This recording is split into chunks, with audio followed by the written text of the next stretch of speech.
Walking. It's simple, isn't it? So to get from where you are to where you want to be, it requires moving in that direction. Because every path has a destination. And so that reality is what we've been learning, is that it's direction, not intention, not hopes and dreams that ultimately determine our destination. And so welcome everybody. I'm Pastor Ken, the senior pastor here. So grateful that you're here. And welcome and enjoy this time together today. To all those that are tuning in online, thank you for taking time out of your day to be a part of what God's doing here. But we've been in a series, guys, that we're calling the 1 year guarantee. And why so? It's because it's a path to a better life. I introduced to you the 1 year challenge because the principle of the path, as we said, the principle of the path is that direction, not intentions, determine your destination. And it applies to every area of our life. But in our spiritual life, which has the ability to influence every aspect of life, the 1 year challenge is the offer of a path that if taken, I guarantee your life will be better. 1 year of attending services faithfully. 1 year of being involved in a group. 1 year of serving others on our dream team. Those three things together, I guarantee you that if you do those things for 1 year, your life will be better. Next week, we're going to be taking signups for anybody who wants to take the challenge that way. You say, well, Pastor Ken, why signups? Because we want to coach you. I want to send you some encouragement. I want to cheer you on. I want to make sure that all of us who set out to make that destination, that we reach that goal, because I guarantee you, your life will be better if you take that path, okay?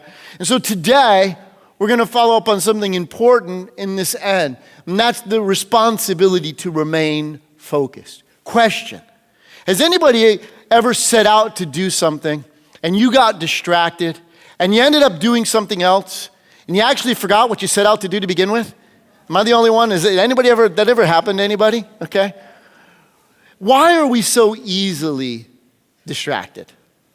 Because things that grab our attention, things that get us, whatever we pay attention to has the ability to influence the direction of our lives. And that's why it's important. Does anybody remember back to driving school? Okay? When you're in driving school or taking driving lessons, okay, the instructor would tell you, don't watch the cars that pass you, or don't watch the cars you're passing. Why? Because if you do so, you'll tend to veer in that direction.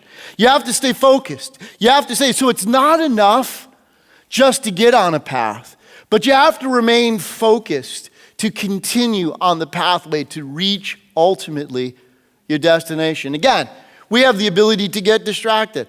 You know, if you're a high school student, college student, you set out to study. I remember one of my best friends used to say this, man, there's nothing more. He said, whenever you set out to study, even making your bed looks good. There's so many different distractions that come your way. You go shopping, you intend to get something at the store, but I mean, like you go to a mall, there's 1,001 distractions. And next thing you know, something's got your attention, and whatever has your attention influences your direction, and you didn't intend to go into that store, but the next thing you know, you're shopping for something you didn't intend to go there for, and you ended up in a different destination. Why? Because whatever attracts your attention has the ability to influence your direction. If you're taking notes with me today, this is a big idea. Attention determines direction. Attention determines direction. In the principle of the path, this goes along with it because attention determines direction, and direction ultimately determines your destination. And so that's why it's important to recognize, because why do we say it, that things that got our attention? We say things like, it grabbed my attention. It captured my attention. Because usually it's fueled by a lot of emotions. Because if we're honest, we make decisions more out of our emotions than we do our logic. There are a lot of things we look back in hindsight and we're like, what was I thinking?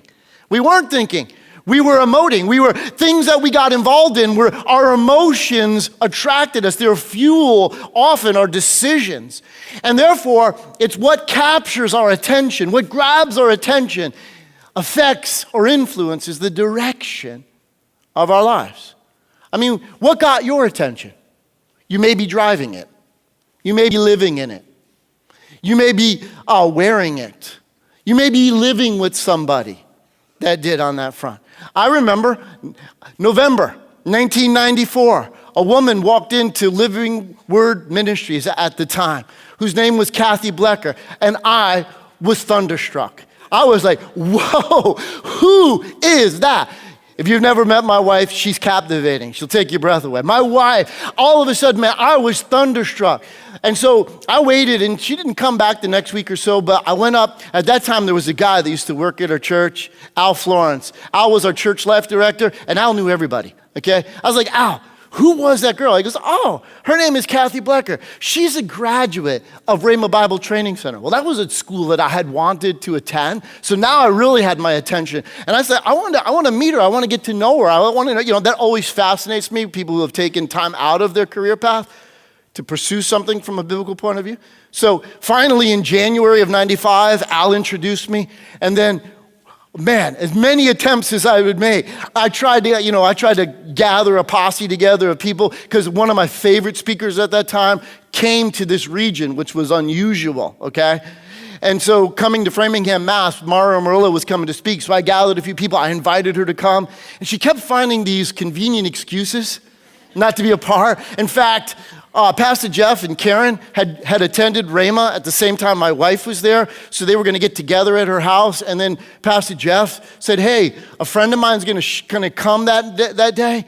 And my wife could smell a setup a mile away, and she conveniently again found a reason not to come that night. I was like, I am glad it wasn't 3 strikes and I was out, because finally mercy prevailed and she agreed to actually go out with me, because what got my attention actually influenced the direction of my life and led me to destinations, because it's good.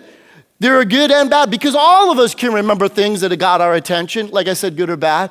There are things that we have life regrets about, because you know as well as I do, things that captured our attention, got our attention, led us in a direction, and afterwards we were like, man, that didn't do what it promised to do. We wasted time, we wasted money, we wasted energy. Sometimes you can waste parts of your life. In fact, if you know anything about it, it's what the whole marketing and advertising medium is intended to do, to capture your attention. Because if it can gain your attention, it'll influence your direction. Because whatever you give attention to, you'll give time to.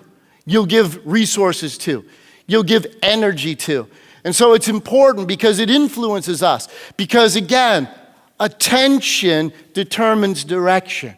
And direction ultimately leads us to our destination. And that's why it's important to see it from that point of view and to understand, because it affects us. The things that, again, capture or grab our attention have the ability to influence the direction of our lives. God, knowing this, warns us. Scripture has much to say. In fact, God, through Solomon was the wisest man that ever lived on the earth. He's responsible for 3 books that were written in the Bible. The book of Proverbs, which is amazing. If you're not a Christian or if you've never read before, I encourage you to start there. The wisdom that this man held was just over the top. You guys, there's got to be something supernatural to that. Okay?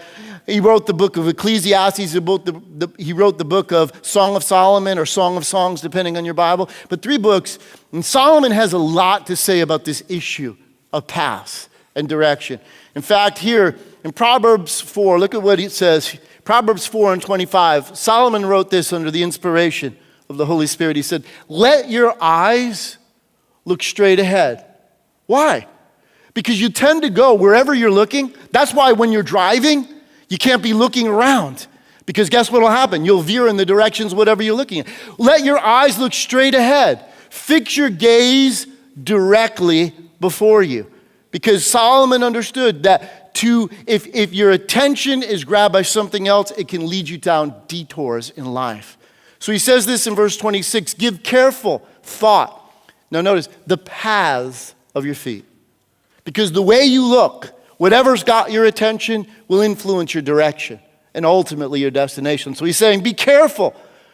Give careful thought to the paths of your feet and be steadfast in all your ways, because it's not enough to get on the path. It's remaining on the path that'll ultimately lead you to the destination, okay? And then he says what in verse 27? He says, don't turn to the right or to the left. Keep your foot from evil. Because that's exactly what the enemy attempts to influence in our lives. Those distractions can create detours that lead us down. That's what temptation will attempt to do. Things that capture our attention will take us in directions, whether we realize it or not. In fact, Solomon wrote this in Proverbs 5. He says this. He leads us to this. He says, don't desire her because she's beautiful. Even sexual temptation comes about with something attempting to get our attention, and it ultimately leads the path. He said, don't desire her because she's beautiful. Don't let her captivate you by the way she looks at you. See, Solomon eventually wrote in chapter 7 that if you attempt to get into some level of immorality, it eventually will lead you to a path that leads to destruction. So we think of life as disjointed, but really direction determines your destination. And whatever captures your attention affects your direction. And that's why he warns us, because attention does this, if you're taking notes. Attention creates desires. See, whatever you focus on, whatever captures your attention, when you begin to focus on it, it builds a desire in you. And that's what kind of happens the more you look at something. I mean, we went through 21 days of prayer and fasting. And when I wasn't eating food for, over 14 of those days, man, I thought sometimes about food and created greater desire. Because whatever you think about, whatever you focus on, whatever you pay attention to, begins to create a desire. Think about that. Something captures your attention. You're watching a game, and all of a sudden, again, advertising and media, that's what happens. They attempt to gather your attention, because when you start to pay attention to it, the more you focus on it, the greater your desire comes, and the greater your mind goes to figuring out how you're going to get what you're now desiring. Because why? Again, attention influences our direction, and our direction ultimately leads us to the destination, because every path has a destination. And that's why in this front, it is important to see it, because sexually, it's an area that's exploited on that front, because it started with something capturing somebody's attention, good or bad. In the good side, in a romantic relationship that led to a healthy, good marriage is a good way. But nobody fell into an extramarital affair. Something captured somebody's attention, and it led them in a direction that ultimately, that's why Solomon said, if you follow that path, her path leads, the Hebrew word Sheol can be translated, destruction. It can be translated, we translate it some ways, hell. And life can be a hell because we went down a direction that we absolutely regret, and what was I thinking? I wasn't thinking. My emotions were being exploited. I was pulled in a direction, and because my direction influences my destination, it led me down a path. And that's why it's important to know that, because David, during a time when kings would normally go to war, Israel was on the top of their game. All their enemies they were having victory after victory. They were in a golden age. And they were having sometimes easy victories over their enemies. So David said, I'm going to send the troops to war. And he stayed home, okay? And so at night, he's walking on the roof of his palace. And his palace is in the highest place in the city of Jerusalem, okay? And he looks down, and what does he see? A woman taking a bath, something he shouldn't have been paying attention to. It's that's the whole porn industry. Guys, hear me on this end. Now, women can be a pet, but it is the attempt to gather someone's attention because it leads you in a direction that's not good. It creates an addiction and a habit that you have to work to break and find, because that's the way the enemy works. But here, David, he gathers it. My thoughts were, I was like, man, was her name before that Sheba? And because he saw her taking a bath, she became Bathsheba? No, it's just a bad joke, sorry. But no, David, his attention was upon this woman, and it led him what? In a direction, and ultimately to a destination. And his best days really were behind him. God, he found forgiveness from God. Yeah. But do you know the problems that arose in David's life? All fomenting from those ends, because it's a direction that leads to a destination. And so you have to watch what captures your attention. Because the things that capture your attention have gotten you into trouble financially. Things that captured your attention have gotten you into trouble relationally. The things that have captured your attention have sometimes led you down directions that we have regrets for. But here's the good news. You and I, just because something gains our attention, we do not have to act upon that. We always have a choice. You see, whereas direction influences our destination and attention influences our direction, intentionality is our defense. We can be intentionally in our right mind to set it. That's what the whole challenge, the 1-year challenge, is about, because it is a path that will lead to a better life. And it's the intentionality to choose this, because there will come distractions. There will come opportunities. There will be things that you'll have to, but intentionality means I am heading in a pathway when I'm in my right mind to think about this. And here's why it's so encouraging. Because what you set your mind on, you build desires upon, and they lead you. Look at what Paul wrote to the Christians living in Rome that's just effective to us today. In Romans 8:5, he says, those who live according to the flesh. Now, he talks about the flesh. He's talking about our fallen human nature. That is what your enemy exploits your appetites with, whether it's food or any other front that way. You see, the temptation comes to gain your attention, because what you give your attention to influences the direction of your life, and your direction will ultimately determine your destination. He says, those who live according to the flesh have their what? Their mind set on what the flesh desires. Again, desires come. But he says, but those who live in accordance with the Spirit have their mind set. See, we have a choice. You see, we don't have to go the way the enemy offers us. We always have a choice in what direction we will go in. You see, we can live to please ourselves, or we can live to please God. We can go in a direction that will cause our lives to reach its optimal place that God designed for you and I to live in our best, or we can choose a path of much lower aspects. But it has to do with what you put your mind on. He says those who live by the Spirit have their mind set on what the Spirit desires. And that's why it's important to see on this front. And so why? Question. Why don't we give more attention to things that merit it? To things that will benefit our lives in better ways? Why don't we do that? Okay? Well, the answer is simple. Because you have to pay attention. Why is it when we were kids, our parents, our teachers, they're always telling us, pay attention. And now you're a parent, and you're saying the same thing your parents just said when you were young. Pay attention. Why are we saying that? And why do we associate the word pay with the word attention? Why do we do that? Because the word pay implies a cost. It implies a price. It means giving up something of value. In fact, why do a bunch of you right here don't pay better attention to your health? Because you realize it might cost you not eating something that you love to eat that's actually not good for you at all. Or it might cost you spending time exercising instead of something else that has your attention. Why don't we pay better attention to our health? See, it affects every area of our life. Why don't we pay more attention to our spiritual life? Again, here's the intentionality. Why I'm giving you the 1-year challenge. Because if you take this challenge, and here's the beauty of it, guys. Here is the beauty of it. When you begin to do what I'm asking you to do, you will not be attempting to do this alone.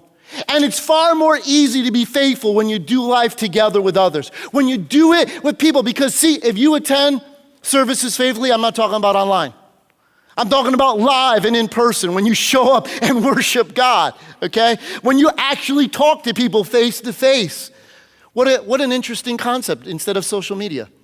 But I'll get off that horse. But listen, what happens if we actually spend time building community with people in a group where we begin to open up? You see, it's harder to fall away when we do life together. God warned us. Look at this. The writer of Hebrews says this.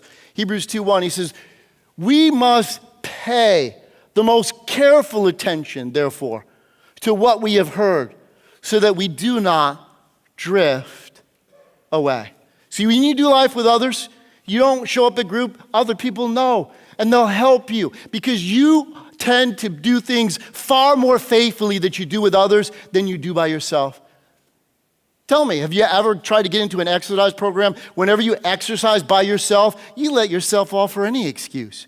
But when you do it with other people, you tend to go far further, faster. You tend to be more faithful. You tend to be more committed. Why? Because God intended that we would live in community. That's why the 1-year challenge, it's harder to drift away. It's harder to fall off if you do life with other people the way God intended that we do. It produces in us growth and maturity. But you see, drifting. Have you ever been on the highway driving and all of a sudden like something got your attention, like a billboard or something like that? What happens? You start to veer in that direction. My wife, who's in the passenger seat, all of a sudden she goes, Ken! Like, where? I was like, oh, sorry, babe, I was reading this. I was like, sometimes because why? If you pay attention to something, you start to veer that way, right? And think about it in the nautical sense, okay? With a boat. If it's not tethered, okay, it tends to drift, right? And you and I need to realize that there is a current in our culture. And it doesn't take you to God, it takes you away from God. And here it is. Boats don't intend to just drift aimlessly. They need to be tethered. And that's what the 1-year challenge is, the opportunity to you to be tethered to what God is doing so that you won't drift away, because the current of our culture is strong. It will pull you. You don't mean it. You don't intend it. But again, how do you reach your destination? It's not my hopes and dreams. It's not my good intentions. It's direction that determines destination. And whatever has my attention influences my direction. And that's the problem, because you don't mean to, I'm not going to be here this week. I'm just going to miss a couple times. But what started as just an excuse or just a reason, I had some other interest, all of a sudden becomes a lifestyle. All of a sudden, hobbies come up. It's not those things that become distractions in life can lead us away, and it starts to pull us away. And again, it's not we were intending to do it, but again, direction influences our destination, and you got to stay on the path. It ain't enough to get on the path. You have to stay on the path. That's why God warned us. Because why? The current of our world is drifting away from God, not towards God. We need to be tethered to Christ. We need to be tethered to one another. If you stay on this path, again, 1-year challenge, just 1 year. I double dog dare you. Do it 1 year. Attend faithfully for 1 year. Live, not via internet, okay? Attend a group, not just for us one semester, for a year, and be involved in the dream team. Because the challenge starts whenever you step up and say, I'm all in. Count me in. In fact, next week I told you, we're gonna take sign-ups. I double dog dare you to get involved. Because why do we want you to sign up? Because we want to encourage you. We want to cheer you on. We know and we believe with all our heart that if you do this for a year, your life will be better. And once you had a taste of it, changing and allowing God to move in you, it's addictive. You see, what you give your attention to does create your desires. And your desires can grow good. Your desires can flourish on those fronts. And that's why it's important, because ultimately, look, if you're taking notes, you and I need to realize this. Paying attention costs you something. That's why I say you have to pay attention. It costs you something. You got to realize, because taking the challenge will cost you something. It'll cost you some of your time. It'll cost you some of your effort. But the dividend, the return on that investment, I tell you, I guarantee you, your life will be better. You have to pay attention. But lastly, listen, if you're taking notes, and that's this. Distractions create detours. Distractions create detours. You had great intention. You got on the road, you got on the path. All of a sudden, man, something caught your attention. Next thing you know, you're taking the exit ramp. And there's tons of them. You ever notice when you're driving on the highway, you can get off in a lot of different places. And maybe some of you started out great. You made Jesus the Lord of your life when you were a teenager or when you were a young adult. And you had the best of intentions of living the life that God had for you. But something came along, a distraction. And all of a sudden, next thing you know, you took an exit ramp and you've been on a detour and you've been trying to figure out where you are. Well, if you've been lost, if you've kind of been on your way and you're back here today, I'm glad you're here. But sometimes we realize that those things that come along, our enemy litters our pathway with things. Because that can be stuff like romantic relationships. It can be hobbies. It can be career opportunities where you say, just for a moment. See, my wife calls me out on this. I was like, babe, just for this season, I got to spend extra time and attention. And she's like, Ken, that's not a season, because that season's been going on for a long time. It becomes a lifestyle. No. You have to realize what you give your attention to will influence the direction, and your direction will influence your destination, where you are. See, giving attention to your spouse, giving attention to your kids, costs you. The other things that are currently have your, what have your attention otherwise. You have to give up something. It costs you something. But you see, the point is, distractions. The distractions that come along attempt to lead us down detours. They lead us down. God had so much to say about this in Scripture. In fact, the book of Deuteronomy was written right before, because the Israelis that came out of Egypt, their intent was to go into the promised land. 40 years, their disobedience, man, they were on a detour, okay? And now, right before they're about to enter the promised land, Moses pens the book of Deuteronomy. And when you read the book of Deuteronomy, you'll find that God says again and again, pay attention to this. This is important. Pay attention to my commands. Pay attention to the way I've had you structure, the way you're to live your lives in the land that I'm giving you. Why? Because God knew that the other nations would provide distractions. And if their distractions caught the attention of the people of Israel, that they would veer in their direction. And unfortunately, they didn't pay attention. They would tend to go towards where their enemies were going, want to do life the way they would do it. You see, friends can come along and do that in our lives. It seems like it would be a good thing. That's why you need some peeps that are heading in the right direction. You need a posse that says, you know what, we're following Jesus, come along. See, Jesus said, follow me. That is the invitation to a better life. You see, it's a direction, it's a path. And that's what this 1-year challenge is about. It's about giving you the option, an offer to take a path. That if you follow this, it will help you not only get to a destination that will make your life better, but it'll help you follow with people that are on the same path, heading in the same way that you are. It's easier not to drift, and it's easier not to take detours. Because you know why? There's people who care about you, love you, that want to see you fulfill the destination that your heart ultimately longs for. But distractions. Because all the things right now, what's got your attention? What's pulling you in a different way? Because those things may seem good up front, but they lead to a path. And will that path ultimately get you to the life that God created for you to live? And that's what it's about, guys. That's why the 1-year challenge. 1 year. Okay? Is that a lot to ask? Well, think about all the other stuff. The stuff that has taken your time, wasted your life, stuff you have regrets about. What if you were to give 1 year, okay? And you say, yeah, I'm in, God. I'm all in. I'm taking the challenge. I'm going to attend services faithfully for how long? 1 year. I'm going to get involved in a group for how long? I'm going to get on the dream team for how long? And I guarantee you, if you stay on that path, 1 year from now, you will not only thank yourself and God, you'll have a reason to recognize why the church even exists to begin with. Is to help us to all grow and to reach the potential that God designed our lives to be. So what is it? What is it? Because see, you and I, when God was warning Israel not to get distracted, David prayed, God, keep me on the path. Don't let me veer to the left or to the right. Help me to fulfill the role. That's what so many of the Psalms he cried out for. Jesus put it in these terms. He said, the eye is the light of the body. In other words, what you're looking at determines the direction you go, light or dark. What way you determine. Your eyes, what you focus on, what you pay attention to will determine ultimately your direction. So what has your attention? And that's why Paul wrote to the church that he put in the city in Galatia, this region of ancient, what's today Turkey, but ancient Asia Minor. He said, he tells these people, because they all started in, they were all in, they were excited, they started following Jesus, and life happened. And he said to them, you were running a good race. In other words, guys, you were on the path, you were making progress. And then what happened?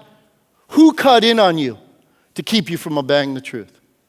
My question to all of us today, What's cut in on you? What is it that keeps you from being able to fulfill that challenge? What is it that's cut in on you? Is it relationships? Is it, hobbies? Is it things in life that's just too busy? What is it that's cut in on you?